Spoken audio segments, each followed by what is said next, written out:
Leemos entonces en el libro de Romanos, capítulo 1, versículo 1, a la gloria de Dios, Padre, Hijo y Espíritu Santo.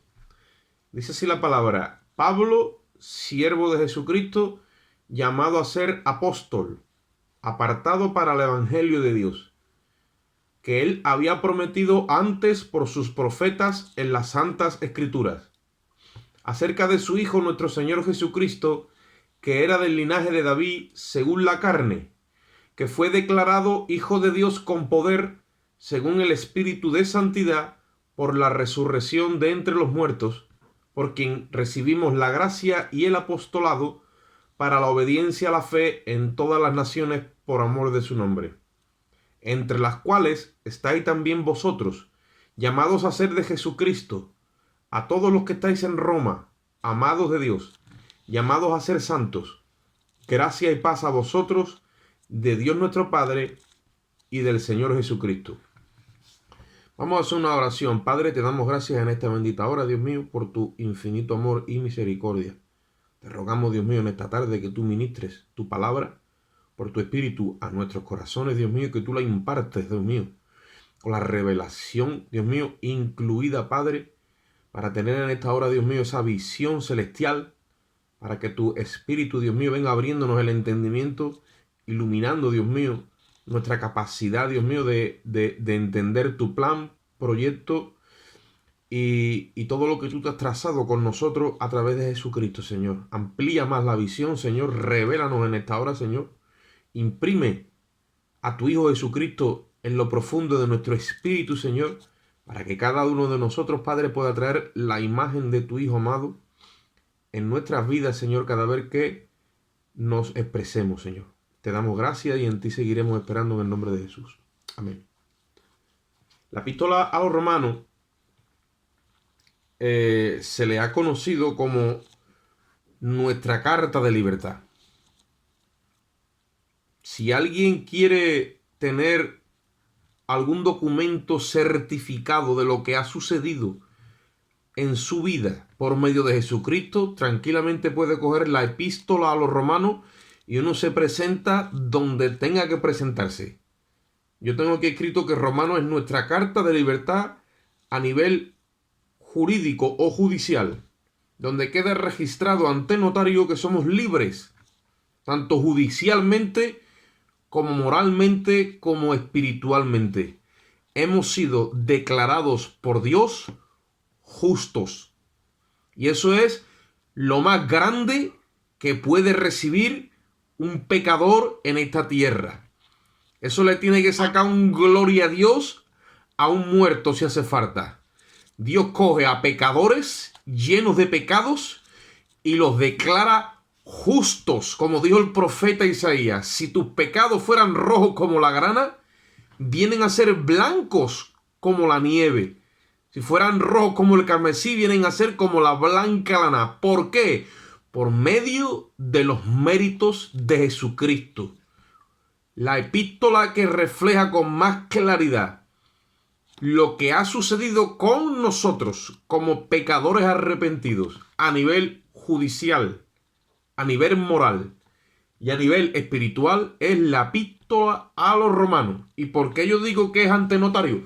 Porque todo lo que está en la escritura reconocido a nivel inspirado, ¿vale? Es como si hubiésemos ido delante de un notario y el notario da fe de que esa es la verdad. Toda la escritura, dice la Biblia, es inspirada por Dios y útil para redarguir, para corregir y para instruir en justicia. Cuando dice que la escritura ha sido inspirada por Dios,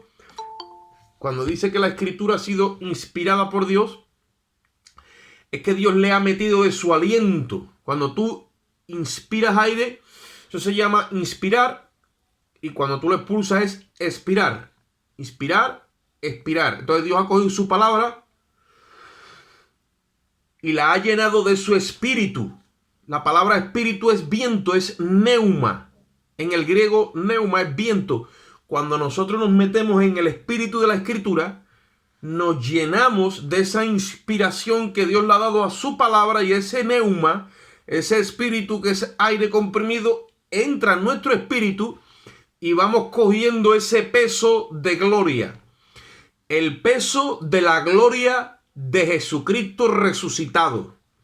Eso es lo que se nos ha metido a nosotros en nuestro espíritu. El poder de la resurrección de Jesucristo de entre los muertos. Ahí es la base que coge Dios, legal, una base legal como juez, para declarar que un pecador lleno de pecados, con un montón de cargos en su contra, Dios lo puede declarar justo, inocente, como por medio del sacrificio de Jesucristo.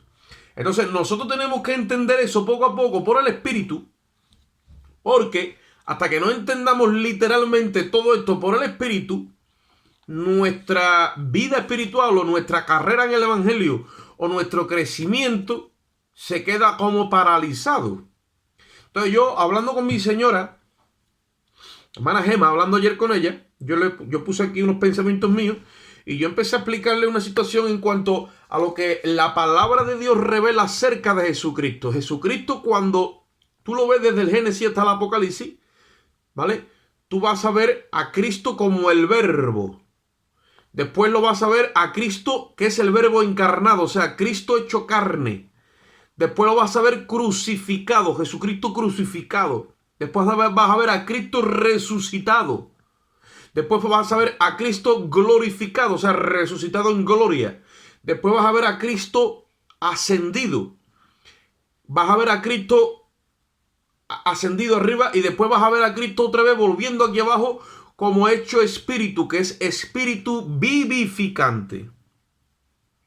Cristo se hace espíritu. Todo eso que he mencionado, verbo, encarnación, crucifixión, resurrección, ascensión, glorificación y impartido como espíritu vivificante, son 7 pasos en los cuales el Hijo de Dios ha tenido que pasar para ser procesado, para que hoy día Él literalmente viva como un aceite, como un espíritu vivificante dentro de nuestro espíritu. Él se ha impartido, se ha proyectado, se ha metido dentro de nuestro espíritu. Ahora hay que seguir la cronología, seguir la estela de Dios en cuanto a todo ese procesamiento que ha sido dado a Cristo para conocerle hoy en nosotros. Hay muchos hermanos que no llegan a ese crecimiento, por lo tanto no pueden madurar. Todavía hay muchos hermanos en la fe que están viendo a Cristo encarnado. Y van a los evangelios y ven como Cristo andaba por la tierra de Palestina y sanaba y predicaba y curaba. Y después le ven a Cristo como crucificado y se acabó. Es como la iglesia católica. Le ven ahí en la cruz y ellos ya después de la resurrección no entienden nada. Saben que Cristo ha resucitado y creen que está allá arriba en el cielo. Pero no es así. Cristo se ha impartido otra vez desde arriba del cielo y se ha metido en nuestro espíritu. Muchas veces estamos mirando hacia arriba como el salmista que decía, ¿a quién tengo yo en los cielos sino a ti? Claro, el salmista sabía que él estaba arriba. Pero la iglesia de hoy sabe que él no está arriba. La iglesia sabe que él está aquí, se ha impartido en nuestro espíritu. Y esa revelación le está faltando a la iglesia. Esa revelación la trajo el apóstol Pablo. Bendito sea el nombre de Jesucristo. Gracias a Dios por siervo como el apóstol Pablo. Por eso él empieza la epístola a los romanos diciendo, Pablo, siervo de Jesucristo. Ahí lo dice. Pablo, siervo de Jesucristo. Pablo no se llamaba Pablo, se llamaba Saulo. Él se cambió de nombre para identificarse con el mundo gentil, dando a conocer que ya no era Saulo de Tarso, sino que era Pablo, que en su significado tiene que ver con siervo. Pablo dice siervo de Jesucristo. Ahora, cuando Pablo escribe eso, como era un hombre dotado en conocimiento, en el tiempo de Pablo, cuando hablamos de un siervo, es lo mismo que un esclavo, ¿vale? Hay versiones que dicen esclavo de Jesucristo, hay otras versiones que dicen siervo de Jesucristo. Un esclavo, conforme a la costumbre y a las leyes antiguas, era una persona que había sido comprada por su amo y sobre quien tenía derechos absolutos hasta el punto de poder quitarle la vida. Eso es un esclavo. Hoy día, tú, yo y otros nos podemos presentar como siervos y esclavos de Jesucristo. Pero muchas veces ignoramos todavía el significado tan profundo que tiene la palabra siervo. Nosotros nos presentamos como ministros competentes del nuevo pacto. ¿Sabéis lo que significa la palabra ministro? La palabra ministro significa siervo de siervos. O sea, que si tú eres siervo de Jesucristo, y yo lo creo, yo, si te estoy sirviendo a ti, tengo que ser siervo tuyo. Y entonces soy ministro competente de un nuevo pacto. Por eso que muchas veces, cuando estudiamos la Biblia a profundidad, nos damos cuenta que las palabras se nos quedan más grandes que la vida que llevamos. Y hay que buscar un equilibrio entre lo que sale por nuestra boca y lo que es nuestra vida. Si no, pues quedamos más bien, como dicen por aquí en Sevilla, como unos papas fritas. Y nosotros tenemos que estar a la altura de ser ministros competentes de un nuevo pacto. Qué grande que un hombre como el apóstol Pablo, que él dice que él no era digno de ser llamado apóstol de Jesucristo, él dice siervo de Jesucristo. El siervo está para servir. Nunca está para gobernar sobre otros. Dios lo pone a gobernar el servicio en el reino. Cuando uno gobierna, si lo ha enviado Jesucristo, es para servir al pueblo. Nunca para estar por encima del pueblo. El liderato, Dios no lo pone arriba. Ese es el diseño del mundo. Jesucristo le dijo a sus discípulos: ustedes ven que las naciones tienen reyes sobre ellas y se enseñorean, los gobernantes se enseñorean de las naciones. Pero no será así entre vosotros, sino que el que quiera ser el mayor, dice, hágase el menor. Y sírvale a sus hermanos. Y la noche en la que Jesucristo fue entregado, cogió una toalla y se la amarró en la cintura y le lavó los pies a todos sus discípulos, incluyendo a Judas. Se levantó el apóstol Pedro, porque Pedro todavía tenía sus cositas por ahí, y dijo: no, tú a mí no me puedes lavar los pies, Señor. Esto es muy fuerte para mí. Y le dijo: Pedro, si yo no te lavo los pies, tú no tienes parte conmigo en el reino. Y dijo: pues entonces es así, los pies, la cabeza y lo que haga falta. Y cuando le lavó los pies a todos, les dijo: si yo, siendo el maestro y vuestro Señor, he hecho esto con ustedes, les dijo esto: haced ustedes también esto los unos con los otros. Y no te estoy diciendo que tú y yo cojamos una palangana y nos pongamos a lavar los pies a los hermanos, porque eso se ha cogido como tradición en muchas iglesias. Yo me lo propongo y me dedico al lavatorio de pies. Al principio el estómago no me aguanta y cuando me hago, pues lo hago. Pero de eso no estamos hablando. De eso no estamos hablando. Estamos hablando de servir de corazón y está dispuesto a hacer el favor más indigno que haya por mi hermano. Yo lo hago. Yo cojo a mi hermano y le lavo los pies. Y después yo puedo decir que soy siervo de Jesucristo, no, de mi hermano. Porque el amor se demuestra cuando yo amo a mi hermano. Porque a Dios, al que no lo ha visto nadie, todo el mundo lo ama. Pero cuando ese Dios que nadie le ha visto, porque Jesucristo dijo que a Dios nadie le ha visto jamás, dice Juan 1:18, el unigénito Hijo de Dios, que está en el seno del Padre, dice, Él nos lo ha dado a conocer, pero a Dios nadie le ha visto jamás, nadie. Todavía no ha llegado ese momento. Ya le veremos en su día. Jesucristo dijo: bienaventurados los de corazón limpio, porque ellos verán a Dios. Ese día está reservado. Pero a Dios que nadie le ha visto jamás, a ese Dios te dice: si tú dices que me amas a mí, ama también a tu hermano. Porque el que dice que ama a Dios a quien no ha visto, el que dice que ama a Dios a quien no ha visto, y aborrece a su hermano a quien ha visto, dice, todavía anda en tiniebla y no anda en luz.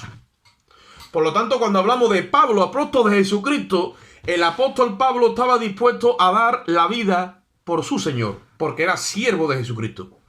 De hecho, todos sabéis que Pablo murió como mártir en Roma después de estar 2 años en una casa alquilada, y al final el César decidió decapitarlo. Entonces, ¿qué es lo que hablamos? Pablo, apóstol de Jesucristo, dice, llamado a ser apóstol, apartado para el evangelio de Dios. Cuando hablamos de que una persona es apartada, estamos hablando de que una persona ha sido escogida, ha sido designada y ha sido enviada. Eso significa ser apartado. Eso significa ser santificado. Y eso es el encabezamiento que el apóstol Pablo hace en la epístola a los romanos, para que nosotros entendamos que el llamamiento de Pablo no está basado en la capacidad de Pablo o en algo extraordinario que él tuviera. No. Era conforme a la elección que ya Dios había hecho acerca de él, lo mismo que Dios ha hecho acerca de ti. Porque en las cosas de Dios y sobre todo en el evangelio todo es por revelación. Y cuando nosotros vamos entrando ahí, la revelación que Dios nos empieza a dar es que nosotros, desde antes de la fundación del mundo, Él ya nos conoció. Y dice la Biblia que los que antes conoció, también los predestinó. Y a los que predestinó, dice, a estos también llamó. Y a los que llamó, a estos también justificó. Y a los que justificó, oye esto ahora, a estos también dice, glorificó. O sea, ya Dios nos ha visto en gloria. Dios te ha visto a ti, Clevi, te ha visto a ti, Juliana, me ha visto a mí, ha visto a Lali, ha visto a José, ha visto al hermano Tirabi, nos ha visto a todos glorificados, nos ha visto a todos de blanco, con un cuerpo inmortal. Esto mortal se va a transformar en inmortal. Esto corruptible se va a transformar en incorruptibilidad. Y el que escribió Romano, que fue el apóstol Pablo, dice que a los que justificó, dice también glorificó. O sea, le habla en pasado. Ya nos ha visto Dios. Ya nos ha visto Dios como si fuera en pasado, nos ha visto resplandecientes de la gloria de Jesucristo. Por eso que muchas veces cuando vamos a las epístolas y vemos que en este caso los apóstoles o los profetas hablan de cosas que no han pasado, pero hablan como si ya hubiesen pasado, ¿vale? Tenemos que entender que Dios se mueve en su eternidad y en su dimensión y que a Él no le importa el pretérito de los tiempos. Nosotros no, porque estamos sujetos a una línea cronos y tenemos que dividir los tiempos en pasado, presente y futuro. Pero Dios está libre de esto. Él vive en el kairos, vive en la eternidad, vive en una dimensión cuántica que Él no tiene que conjugar los verbos y simplemente menciona la palabra y eso va. Eso no está sujeto ni a tiempo, ni a espacio, ni a materia. ¿Por qué? Porque su palabra es espíritu. Isaías 55:11 dice, así será mi palabra que sale de mi boca y no volverá atrás vacía, sino que hará lo que yo quiero y será prosperada en aquello para lo cual yo la envié. Si Dios, aleluya, si Dios ha decretado y ha hablado acerca de todos nosotros, que hemos sido glorificados, entonces, como dice un hermano, la palabra de Dios para nosotros es historia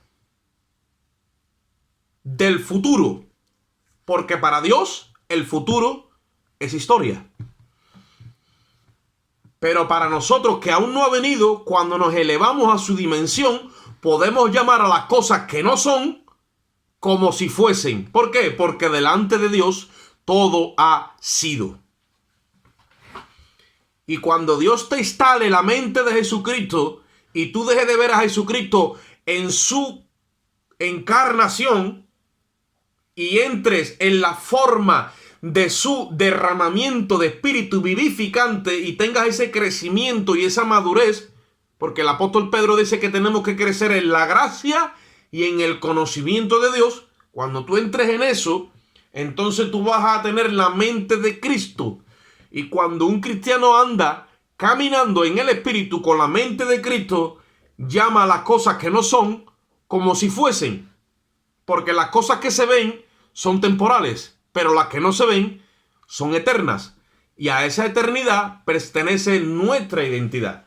Por lo tanto, el apóstol Pablo, al declararse su siervo y apartado para el evangelio de Dios, va a empezar a dar a conocer un evangelio, ¿vale? Que no es el evangelio que se predicó en Mateo, en Marcos, en Lucas y en Juan, donde veíamos a Cristo fuera de nosotros, bajo la ley, judío, practicante de la ley, ¿me entienden? Sino que es un evangelio que se proyecta desde dentro de nosotros. Y estamos hablando de que hay una diferente cosmovisión. El prisma óptico no es desde afuera, sino que Cristo se ha impartido en nosotros y entonces un evangelio desde dentro de nosotros.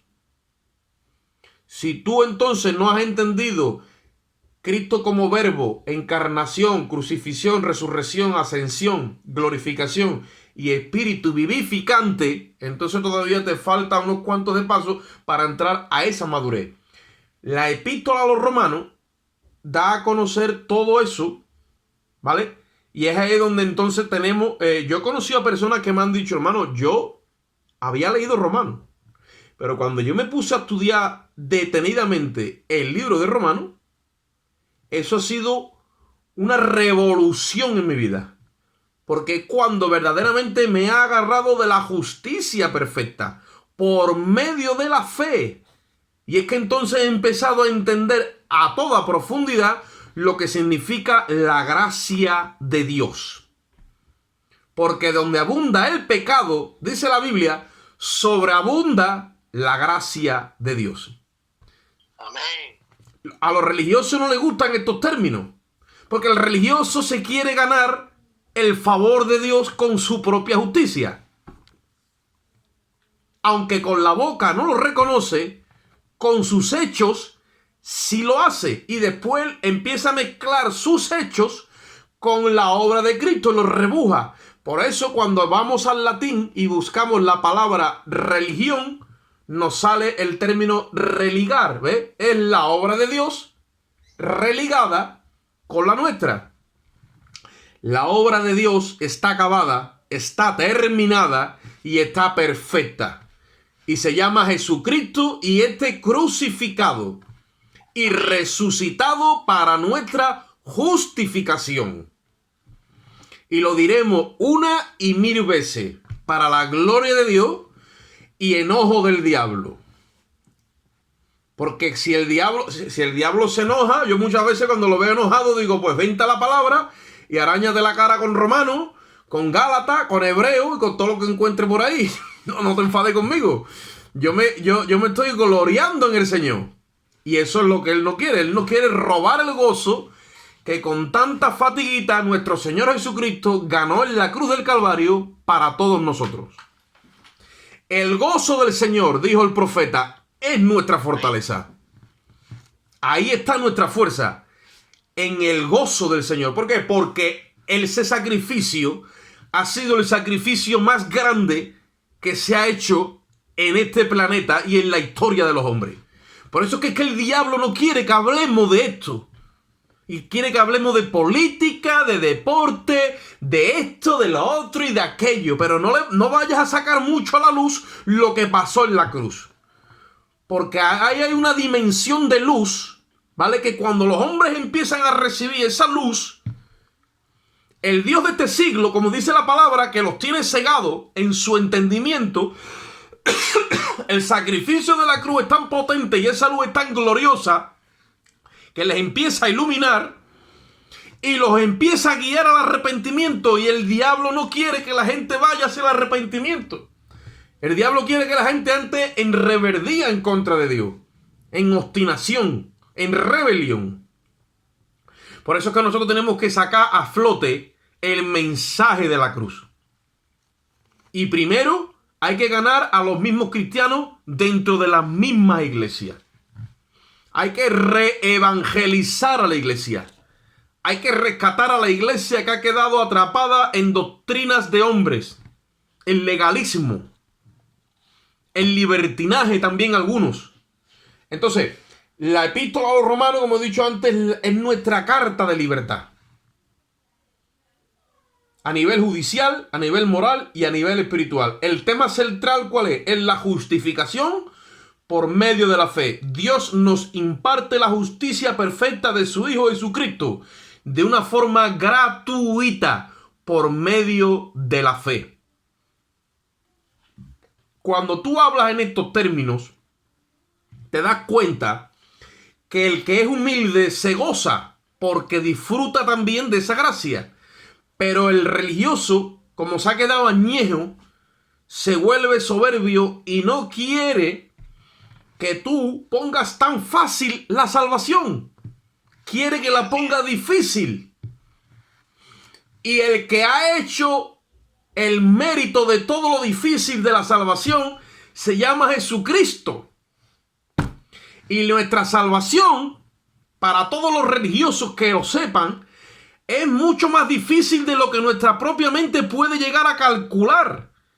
La salvación, Dios no la podía haber regalado a sí mismo, pero la salvación de una forma legal y justa no era tan fácil. Es el sacrificio más difícil que se ha hecho en esta tierra. Y ese sacrificio lo ha ganado una sola persona. Se llama Jesucristo, el Hijo de Dios. Gloria a Dios. Gloria a Dios. Lo más difícil que ha podido hacer una persona en esta tierra, lo ha hecho Jesucristo. No lo ha hecho ningún político, no lo ha hecho ningún revolucionario, no lo ha hecho ningún filósofo, no lo ha hecho nadie. Y toda esa gente junto, pensado en balanza, no le llegan a Cristo ni a la suela de los zapatos. El salmista dijo, todos nosotros, pesados en balanza, somos menos que nada. Aquí el único que tiene peso delante del Padre se llama Jesucristo. Él ha vivido una vida agradable. Ha hecho todo el tiempo la voluntad del Padre. Buscó en las Escrituras su propia identidad. Y cuando la encontró, dijo, he aquí que en el rollo está escrito de mí, dijo. En el rollo está escrito de mí. Sacrificio, ofrenda y holocausto, tú no has pedido. Entonces, ¿qué es lo que tú has pedido? Tú me has dado un cuerpo, ahora es que yo entiendo, y en este cuerpo pecaminoso, adámico, caído, yo voy a hacer tu santa y divina voluntad.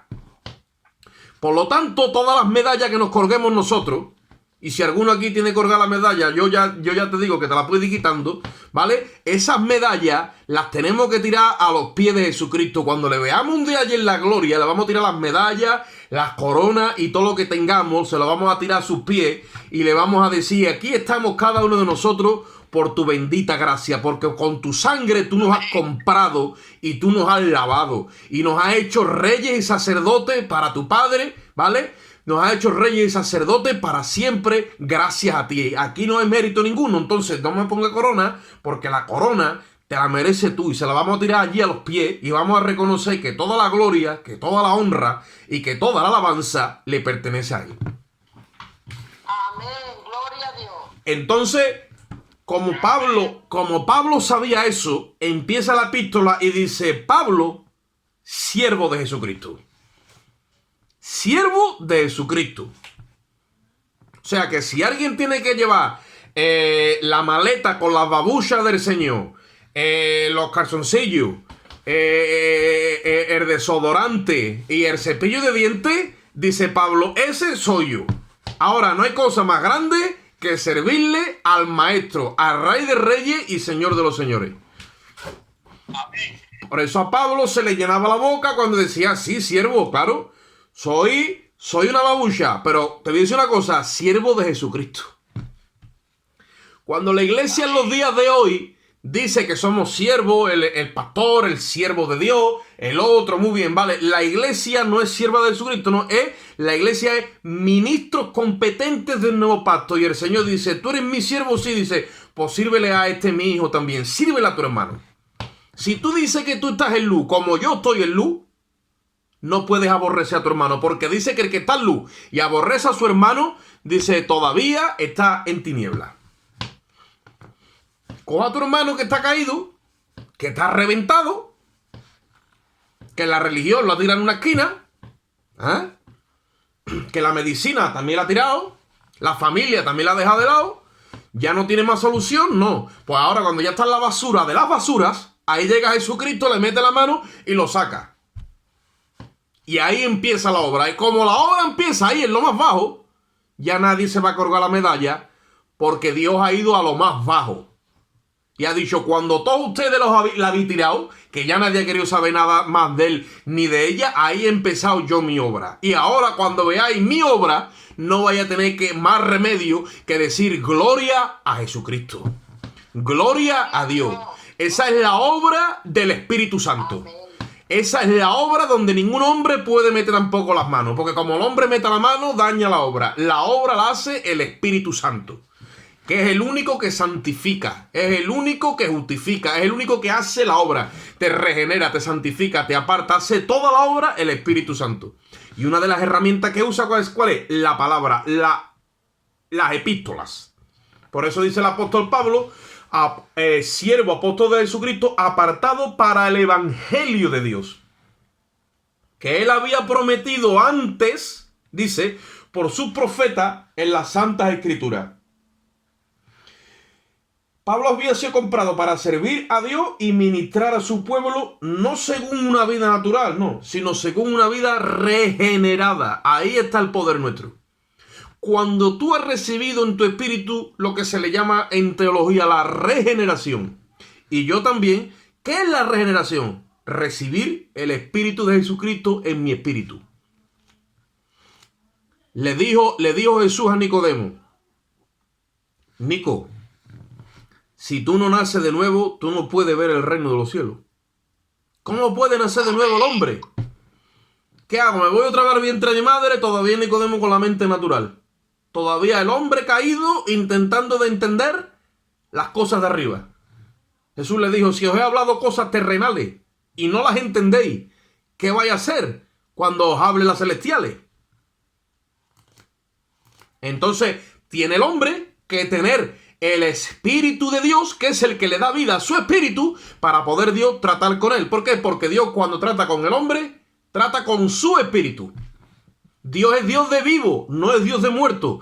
El hombre está muerto en sus delitos y pecados. ¿Qué hace Dios? Le da vida por su espíritu y lo resucita. Eso se llama la regeneración. Y tiene un espíritu nuevo. Entonces, con ese espíritu recibido de la resurrección de Jesucristo, con ese espíritu Pablo le servía a Dios mediante su espíritu en la iglesia. Y ese espíritu lo tenemos tú, lo tengo yo, porque ya Pablo no está, y ahora nosotros hemos cogido el legado, el testigo y la bandera que nos han dejado ellos, y la tenemos que levantar bien alta con una vida de siervos y ministros competentes, dando honor a Jesucristo a través de las Escrituras. Por eso entonces, ¿en qué estaba basado entonces el servicio de Pablo? En una vida regenerada. No tiene nada que ver con la vida que había tenido antes. La regeneración es recibir el espíritu nuevo. Un espíritu que es humano y divino al mismo tiempo. Ese era el misterio que había estado escondido por los siglos y que Dios lo sacó a la luz con la resurrección de Jesucristo. Pues yo he tenido problemas, y no sé, a lo mejor los seguiré teniendo, cuando yo hago tanto énfasis en la resurrección de Jesucristo, que ahí está nuestra verdadera identidad, y no me quedo ni con el Cristo encarnado, ni con el Cristo crucificado, que sí, y ni siquiera con nada de eso. ¿Por qué? Porque me voy a lo que Dios me lleva, porque ahí es donde está nuestro crecimiento. Y ahí es donde vamos nosotros poco a poco creciendo en nuestro hombre interior, tanto en la gracia como en el conocimiento de Dios. Ahora, hay muchos que no quieren llegar hasta ahí, entonces se queda con Jesucristo encarnado. Cuando llega ahora diciembre, pues lo meten en el pesebre, ¿vale? No, le cantan unos villancicos evangélicos, hablan de textos bíblicos de cuando él nació. Mira, no hay ni un solo versículo en la Escritura ni en los evangelios, ni siquiera en el libro de los Hechos, que Dios dejara mandamiento de celebrar su nacimiento en la carne. Ni un solo versículo. Ahora tú dices, yo no celebro la Navidad porque es pagana. Bueno, vale, es pagana, pero celebra a Jesucristo. Bueno, lo celebro. Yo no tengo que celebrar el nacimiento de Cristo en la carne. Yo celebro su muerte y resurrección. ¿Cuándo? Cuando yo celebro la Santa Cena. ¿Por qué? Porque sí que hay mandamiento. Cuando partimos el pan y el vino, Dios Jesucristo, todas las veces que esto hagáis, la muerte del Señor anunciáis. Y haced esto todas las veces hasta que el Señor venga, hasta su venida.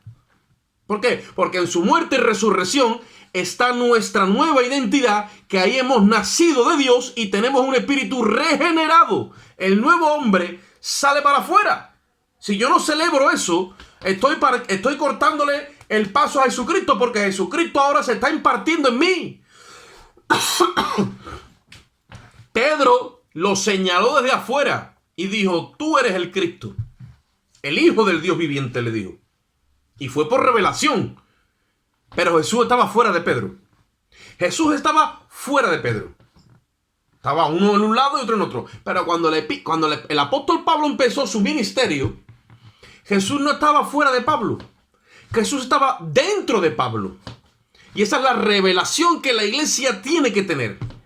Que Jesucristo vive y mora en ti. Y eso estaba predestinado desde antes de la fundación del mundo.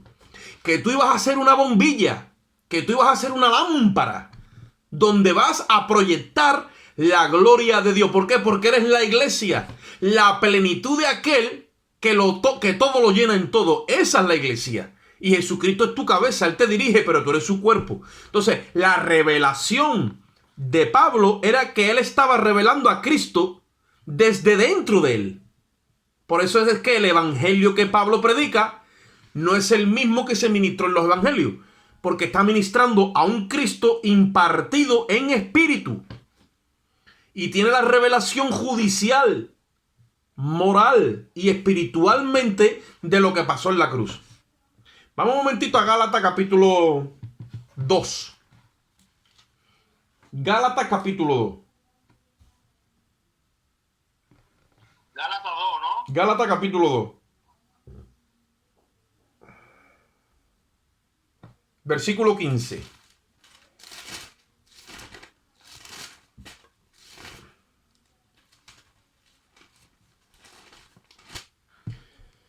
Gálatas 2:15. Mira la revelación que está trayendo Pablo. Dice, pero cuando agradó a Dios, que me apartó desde el vientre de mi madre. Estaba el embrión de Pablo, el feto, en el vientre de la madre, ya Dios lo apartó. Dice, que me llamó por su gracia. No es Gálatas. Perdón, Gálatas 1, me he equivocado, es Gálatas 1, 15 y 16. Perdón, Gálatas 1, 15 y 16. Dice, pero cuando agradó a Dios que me apartó desde el vientre de mi madre y me llamó por su gracia, porque Dios todo lo hace por su gracia, dice, revelar a su Hijo, ¿dónde? En mí. Para que yo le predicase entre los gentiles, dice, no consulté enseguida ni con carne ni con sangre. Entonces Pablo tenía la revelación que desde que estaba hecho un embrión en el vientre de su madre, ya Dios lo apartó. Imagínate, con la antelación que Dios trabaja, y esa revelación la tiene luego, claro está, cuando coge conciencia de esa verdad y de esa realidad. Y él la expresa cuando le escribe a los Gálatas. Cuando llegó el tiempo, oye esto, Dios llamó a Pablo y Pablo empezó a entender que él para ese tiempo que estaba viviendo desde que Dios lo llama, él estaba ya apartado desde el vientre de su madre y que Dios tenía un propósito en el cual dice revelar a su Hijo no fuera de mí, sino desde mí, desde dentro de mí, su Hijo se iba a impartir. Su Hijo se iba a revelar a los gentiles. ¿Qué Hijo? El Hijo de Dios. Estaba predicando a Cristo de una forma ¿qué? De una forma ascendida, glorificada e impartida en el Espíritu. Por eso es que hay cosas en la escritura, hermano, que nosotros tenemos que desenmarañar poco a poco para que vayamos entendiendo que Cristo ha sido procesado con un propósito. Y todavía os digo, hay mucha gente en la iglesia que se ha quedado con Jesús de Nazaret en los evangelios, en las parábolas. Pero ese no es el diseño de Dios. El diseño de Dios es que nosotros crezcamos hasta la estatura de un varón perfecto. Amén. El libro de Romanos revela que Cristo resucitó y llegó a ser el espíritu vivificante. Eso lo dice en 1 Corintios capítulo 15, versículo del 45 en adelante. Lo hemos visto muchas veces. Y también lo dice en Romanos 8, 9 y 10. Pero bueno, revela que Cristo llegó a ser el espíritu vivificante. Dice, Él ya no es meramente el Cristo que está fuera de los creyentes, sino que ahora es el Cristo que está dentro de los creyentes. Así que el evangelio que se encuentra en el libro de Romanos es el evangelio de aquel que ahora mora dentro de los creyentes. No es afuera, es dentro. Ese evangelio empezó en el capítulo 9 del libro de los Hechos. Tú vas a ver que el libro de los Hechos lleva una línea hasta que aparece Saulo de Tarso en la escena. Cuando aparece Saulo de Tarso, el libro de los Hechos coge otra línea y ya es otra línea. Después viene Romano, Gálatas y ya que es la vida de Pablo. ¿Por qué? Porque Pablo tenía que entrar en la historia en ese orden para revelar a Cristo como espíritu vivificante. Cristo tenía que sacrificarse como hijo de Dios para levantarse como hijo de los hombres. Y tú dirás, ¿cómo es eso? Una nueva estirpe de humanos. Ese es el misterio que Dios había reservado desde el principio. Iba a sacar a la luz una nueva estirpe humana, pero que ya no pueda fallarle, porque en su humanidad es perfecta. Porque tiene humanidad y divinidad al mismo tiempo y es perfecta en las dos. Por eso se levanta Jesucristo de entre los muertos, ya no como el unigénito Hijo de Dios, sino como el primogénito de esa nueva estirpe de humanos que se llama la Iglesia de Jesucristo, el pueblo de Dios.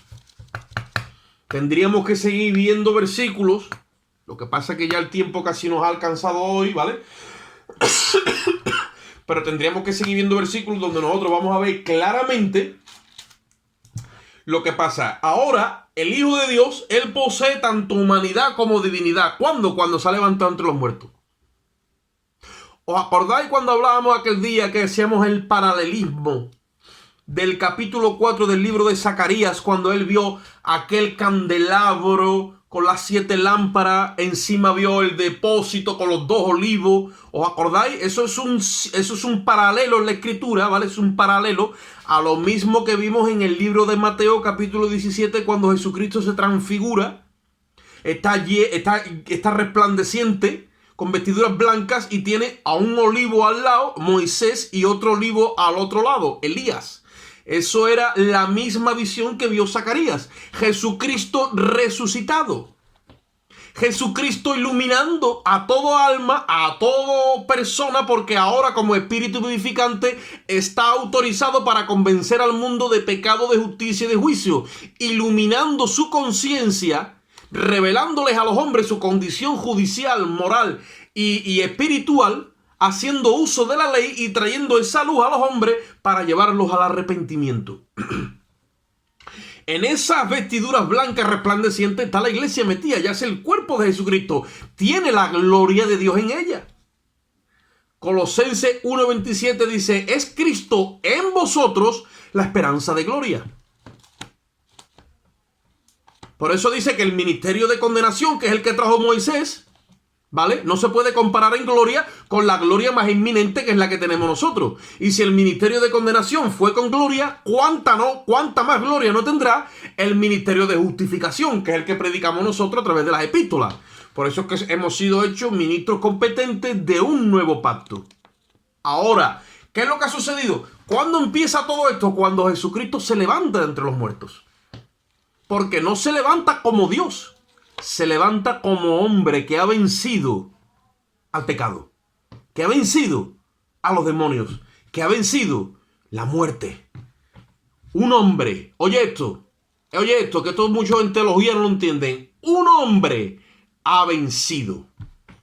El unigénito Hijo de Dios se hizo carne, se hizo hombre, se hizo descendiente de Adán, se fue a lo más bajo, cargó su pecado en todos nosotros, lo llevó al Calvario, le pagó al Padre, y cuando le pagó, la muerte se lo llevó, y cuando la muerte se lo llevó, investigaron en los libros allá abajo que no había pecado. Dice la Biblia que la muerte tuvo que soltarlo judicialmente hablando, porque no se hallaron cargos en su contra, porque había bebido con el espíritu de santidad. Por eso dice la palabra ahí, si siguiéramos leyendo, que por el espíritu de santidad, según el Hijo, según el poder que había en él, por el espíritu de santidad, es que vino la resurrección de entre los muertos. Él es el primero que ha resucitado de entre los muertos, de muchos que hemos venido resucitando de entre los muertos detrás de él. Porque tú y yo ya hemos resucitado de entre los muertos. Amén. Estamos vivos, pero con la resurrección de una naturaleza que no vamos a ver muerte. Por eso Jesucristo decía y dice que el que en mí cree no verá muerte jamás. Porque Jesucristo, dice la Biblia, que ha quitado de en medio la muerte y ha sacado a la luz la vida eterna y la inmortalidad por el Evangelio. ¿Qué Evangelio? El Evangelio que el apóstol Pablo nos revela desde la epístola de los Romanos en adelante. Un evangelio que está basado en el poder de la resurrección. El que tiene vida eterna la tiene para siempre. Aunque tú no lo sepas, cuando Jesucristo se transfiguró y se puso ahí delante de Pedro, le estaba dando una revelación a Pedro de lo que iba a pasar en el futuro, no con su resurrección literal, sino que esa glorificación y esa gloria que él tenía en ese momento, ¿vale? No, es la que está dentro de cada creyente cuando viene a la cruz con todos sus pecados, se los pone Jesucristo allí y la persona en ese momento es hecho hijo de Dios por la resurrección de Jesucristo. Entonces lleva adentro la gloria de Dios. La palabra gloria significa resplandor. Por dentro tenemos vestiduras resplandecientes.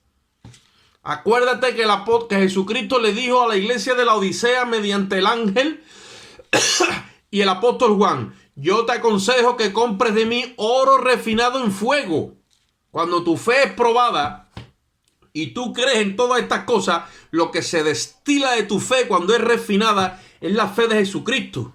Por eso es que nuestra fe a los ojos de Dios es más preciosa que el oro. Eso es oro refinado en fuego. Y dice: compra de mí oro refinado en fuego, dice, y vestiduras blancas para vestirte. Por eso es que se te transfiere la justicia de Cristo y uno está blanco. Esas vestiduras blancas significan justicia perfecta.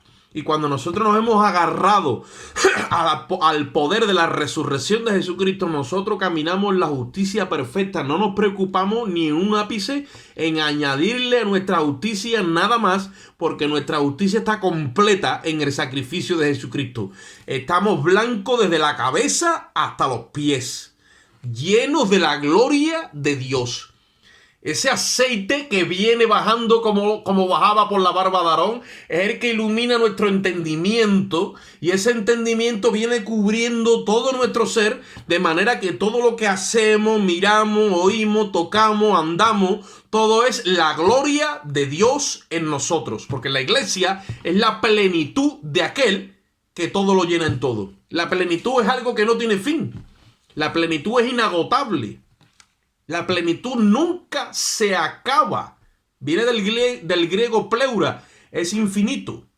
¿De acuerdo? Entonces, por las escrituras, nosotros vamos a ir viendo que Jesucristo fue declarado Hijo de Dios, ¿vale? Con poder, según el Espíritu de Santidad. Pero Hijo de Dios ya era. Pero claro, fue declarado otra vez Hijo de Dios, ¿cómo? Como hombre. Ningún hombre había sido declarado Hijo de Dios. Después de la resurrección de Jesucristo, todos hemos sido declarados hijos de Dios. Tú dices: no, pero antes eran los hijos de Dios. Sí, pero estaban caídos. Todos se habían vuelto enemigos de Dios. Ahora tuvo que venir el Hijo de Dios a reconciliar las cosas que estaban en los cielos y las que estaban también abajo. Reconciliar todo. Por eso Jesucristo tuvo que ser procesado. El verbo se tuvo que hacer carne. Y el apóstol Juan, cuando escribe en su evangelio en el capítulo 1, dice: ya que el verbo se hizo carne y habitó entre nosotros, acampó, dice, y vimos su gloria. Ellos vieron la gloria de Dios en Jesucristo, pero encarnado. El apóstol Pablo dice: yo he visto su gloria, pero no encarnado. Lo he visto en el espíritu vivificante. Su gloria se me ha metido a mí por dentro. Y esa gloria es más grande que la que llevaron los primeros discípulos, porque dice la Biblia que la gloria postrera será mayor que la primera. Nosotros somos participantes de un templo espiritual y no llevamos la gloria de Dios por fuera, la llevamos por dentro. Está hecha aceite, es pura gloria, es oro refinado en fuego. Es lo más precioso para Dios, esa fe gloriosa que habitó en Cristo. Por eso dice la Biblia que nosotros pongamos los ojos en el autor y el consumador de nuestra fe, para correr con paciencia la carrera que tenemos por delante. Puesto los ojos en Jesús, el autor y el consumador de nuestra fe. Eso para Dios es glorioso. El hombre busca oro, busca plata, busca dinero, busca fama, busca grandeza. Dios no busca nada de eso. ¿Qué busca Dios? La fe de su Hijo en ti y en mí. Cuando esa fe está acoplada ya ahí, está situada, ha cogido peso en ti, ¿vale? Entonces es que tú estás proyectando la gloria de Dios.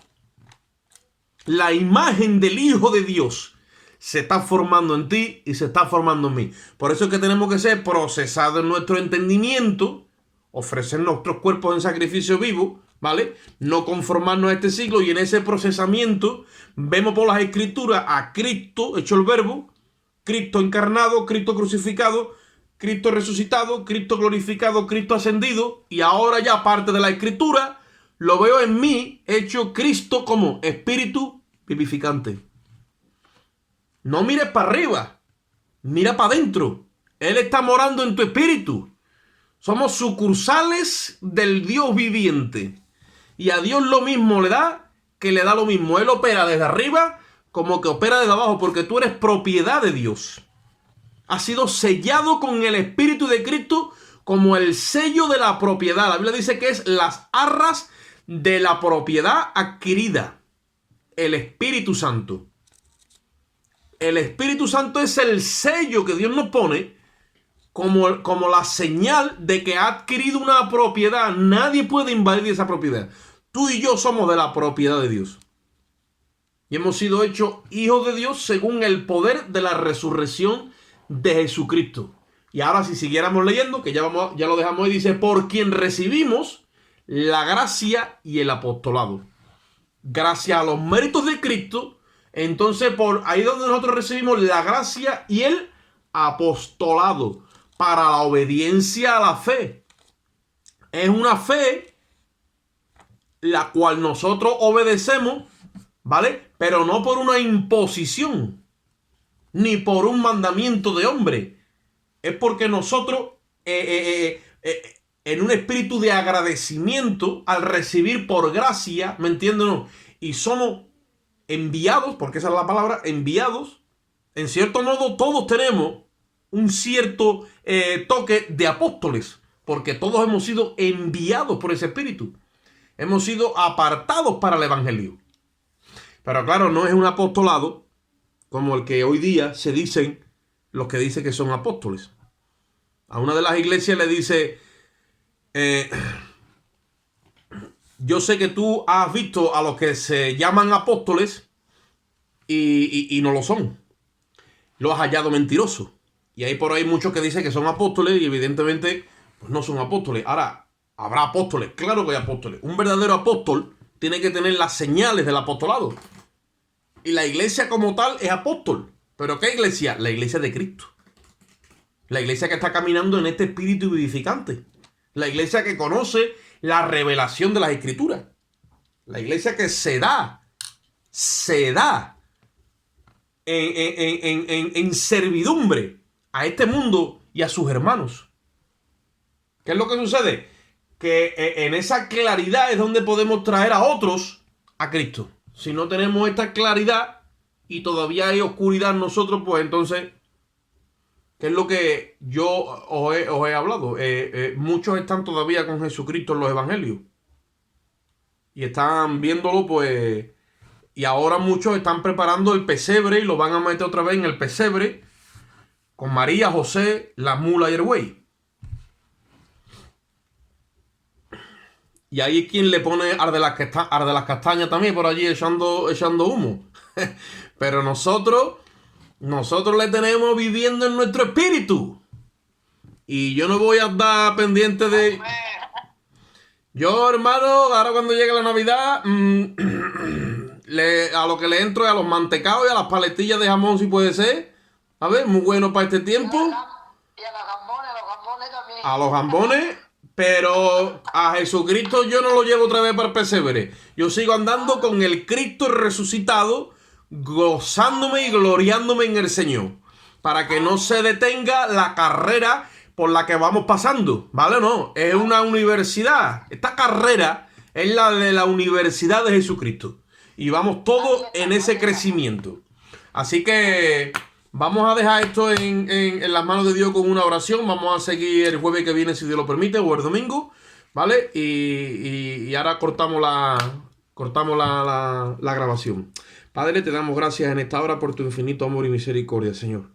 Te rogamos, Dios mío, que tu palabra penetre en nuestro espíritu, Señor, y que cale como aquel aceite, Dios mío, bajaba por la barba de Aarón, Señor, ese aceite de la unción, que hacía que Aarón, Dios mío, olía diferente a todo el pueblo, Señor. Queremos que este conocimiento, Señor, sea un olor grato, Padre, para que podamos, Dios mío, impartir a Cristo desde cada uno de nosotros, Dios mío.